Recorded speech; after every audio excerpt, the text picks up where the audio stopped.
Hello everyone, अस्सलाम वालेकुम। उम्मीद करती हूँ आप सब ठीक होंगे, खैरियत से होंगे, जहाँ कहीं पे होंगे बहुत खुश होंगे। So welcome to my channel vlogs by Tuba.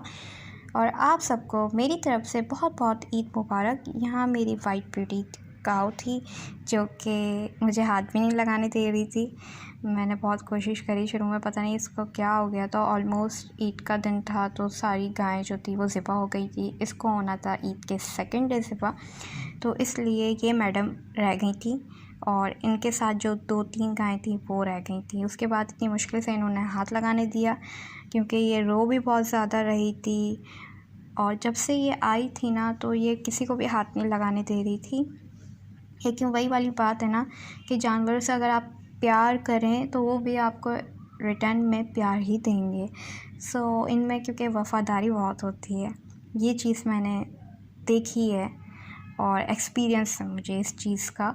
क्योंकि जितने भी अल्हम्दुलिल्लाह बचपन से देखती हुई आ रही जानवर आ रहे हैं, तो मैं जितने केयर करती हूँ, प्यार करती हूँ, तो इन रिटर्न पे भी मुझे यही मिलता है।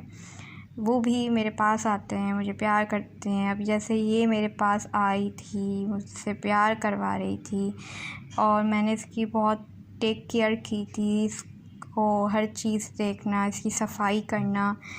और बस ये जो मोमेंट्स थे मेरी लाइफ के बहुत इमोशनल मोमेंट थे, क्योंकि जो टाइम मैंने स्पेंड किया है वो मैं बिल्कुल भी भूल नहीं सकती इनके साथ। और बस इसकी कुर्बानी होनी थी, इससे रो बहुत रही थी, आंसू बहुत आ रहे थे इसके।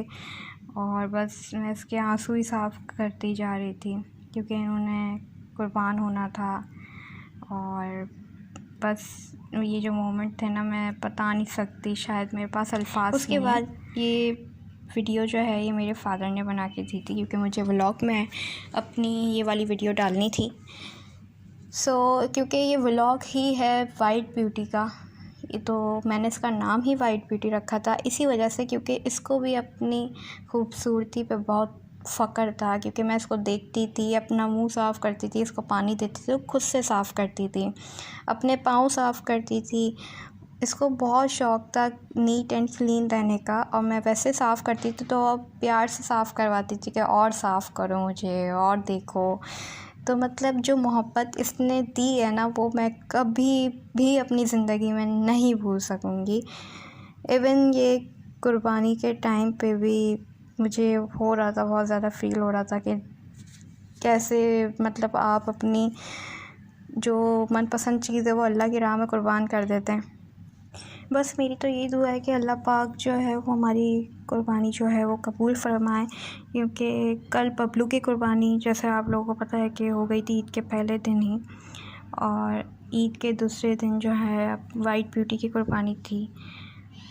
तीसरे दिन जो है वो हमारे बकरे की कुर्बानी, जो कि आपको नज़र आ रहा है वीडियो में।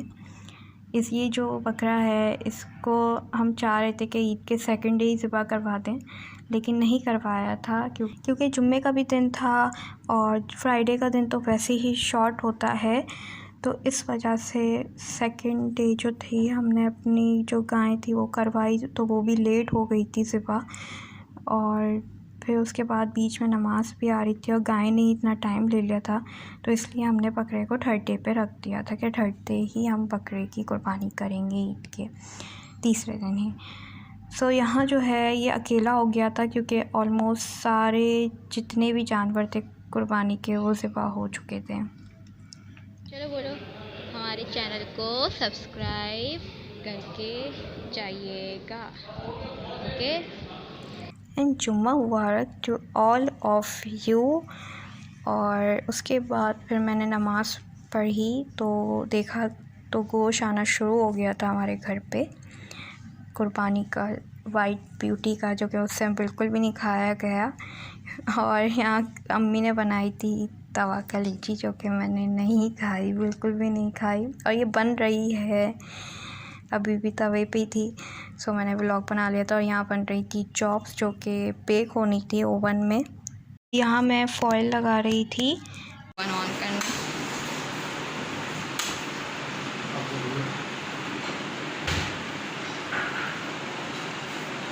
मैंने टेम्परेचर लगाया है, नीचे का लगाना है टेम्परेचर और फ़ैन ऑन करना है।